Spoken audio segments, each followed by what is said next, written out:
Hey everybody, this is my thoughts on the current early access build of Maximum Action. This is a first-person shooter being developed by a small team spearheaded by George Mandel and published by New Blood Interactive. And while it has been in early access for a while now, this is the first time I've really sat down and taken a serious look at it. So what exactly are you dealing with here? I mean, it is a first-person shooter, it is single-player only currently, and the basic idea is that you're playing through various scenes from action movies and basically trying to create an action movie of your own. It's definitely a cool premise, and it's not one you see often in video games, so they've definitely got a unique factor going here, even though it is highly derivative of those Hong Kong action movies, as well as a few other action movies to boot. But given what it's trying to do, that's really not a problem at all. So ultimately, there are two major questions that need to be answered with this. The first is, what is the current state of the game? And the second is, where is this game going from here? Because it is still currently in development. A lot of people seem to forget this, but early access does mean the game is still being developed, so this is not a finished product, and it really does show in a lot of ways. This is a ridiculously janky, incredibly buggy game, and while some of the jank is absolutely hilarious, some of the bugs can be pretty irritating, most notably things like the enemies not letting go of their weapons after you've just pummeled them into the ground. Which doesn't really sound all that bad until you realize that that's how you get your weapons at the beginning of certain levels, and then when you go in and you don't have a weapon, you'll just get mowed down incredibly easily until you do find one. So there's definitely still a lot of work to be done in that regard, and I'm not really going to go over things like the visuals or the sound design because they're all still work in progress as well. I'm going to wait until the full version of the game is out before I really take a major look at those. So this is really more about how the game plays right now and where I could see it improving or changing in the future. So what exactly is on offer here? Well, there's two different modes that are currently available. Those are currently the general scene select mode as well as the endless mode. Endless is pretty much exactly what you would expect given the name, where you hop into a map, you grab your weapons, and then you start fighting endless waves of enemies that get increasingly high in numbers and increasingly dangerous over time. It does have its own set of maps that are unique to that particular mode, but they're mostly just wide open arenas for you to fight lots of dudes in, and it's not a particularly great mode, but it is just a side mode, so it's not really something that I'm laying the entire weight of the game on. Now, the primary mode is much more in keeping with what the vibe of the game is, where you go in and you have 7 scenes currently that you can play through,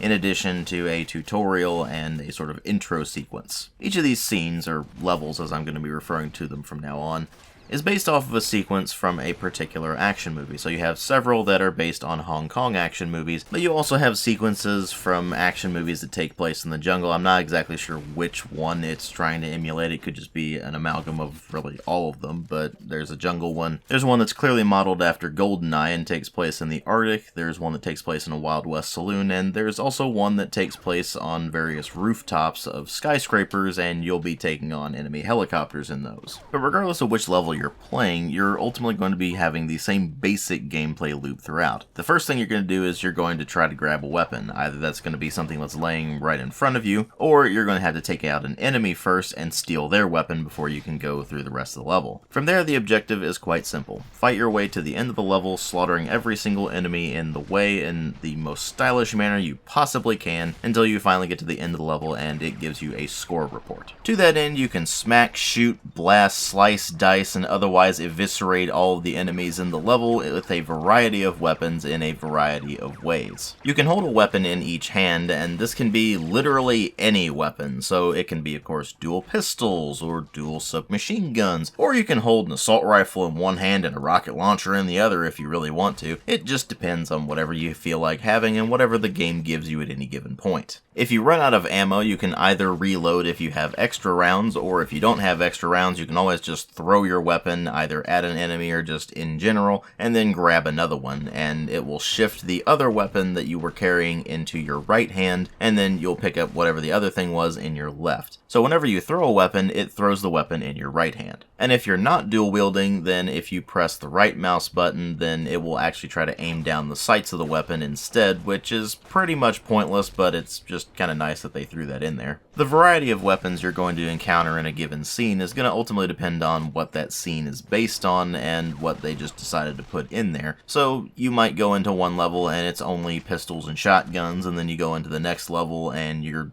dealing with dudes wielding rocket launchers and heavy machine guns shotguns and things like that. Or if you hop into the saloon level, then everybody's using single action revolvers and lever action repeaters, whether that be a lever action rifle or a lever action shotgun, and you can of course dual wield all of those as well. Or if you're wielding the revolver, then you can actually fan the hammer, which gives you a much faster rate of fire, although it does block most of the screen. Of course, it is worth noting you can only fan the revolver if you're only wielding one of them, so that's something else to keep in mind. But regardless, the basic idea is to experiment with whatever the level gives you and find what works for you and just constantly switch between weapons to keep things stylish. And you also have the ability to dive and also to go into slow-mo, and obviously you're going to be trying to combine the two, because why wouldn't you combine a dive with slow-mo? That's just the thing you would do in a Hong Kong action movie. The thing is, you actually do need the slow-mo on several occasions, because as you continue to progress through the scenes, they do get more and more difficult over time. And it goes beyond simply enemies having different weapons. Eventually they can also throw grenades at you or launch rockets at you, and if you go into slow-mo, you can actually shoot those out of the air and they will just blow up wherever you ended up shooting them, which can be very effective if it happened to be in a group of enemies. And as you continue to play and get used to these mechanics, as well as some of the weirder principles like being able to kick off of surfaces to just kind of push yourself forward and keep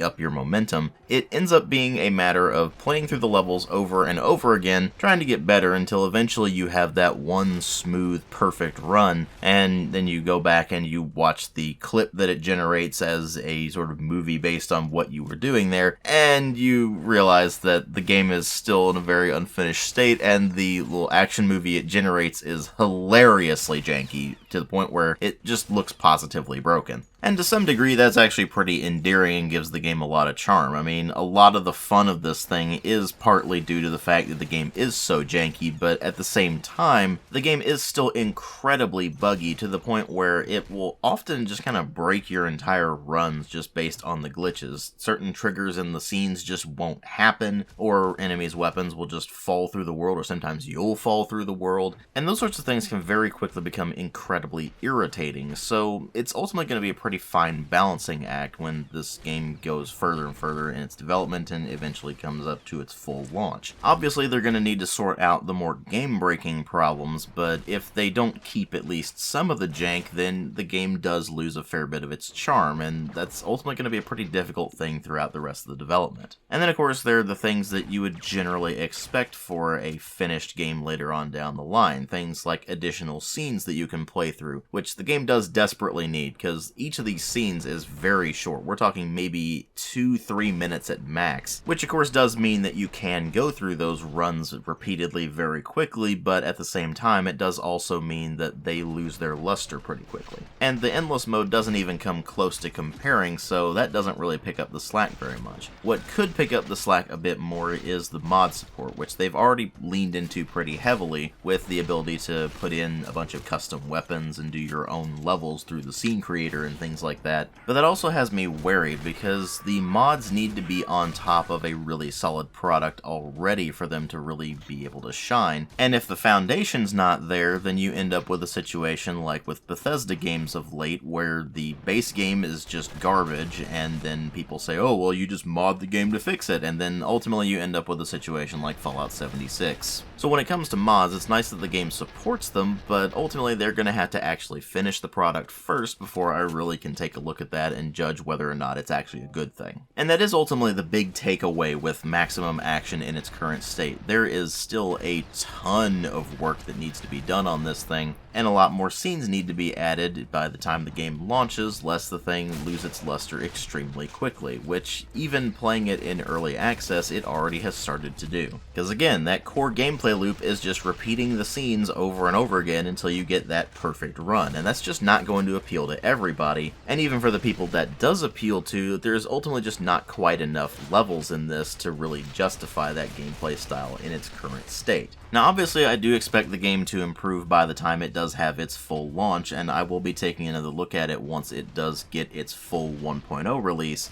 but until then, just know that Maximum Action is not something I can currently recommend just because it is just so unfinished. But if you're a fan of first-person shooters and you do like the idea of going through a bunch of short levels and just trying them over and over again until you get the perfect run, then you might want to keep an eye on it. But if after this video you absolutely positively know you want to go ahead and pick up the game now, then I will still have a link in the video description box to where you can find this on Steam, but I don't really recommend picking this up in its early access state until later on in the game's development when they've sorted out some of the more game-breaking problems, and especially until they get more content in there, because again, this does lose its luster fairly quickly with the very limited amount of content that it currently has, and the fact that it's just so broken in its current state. But of course it is still rather early in the game's development, so they've got a long road ahead of them, and there's certainly plenty of room for improvement later on down the line. Thanks for watching. I'll see you all in later videos.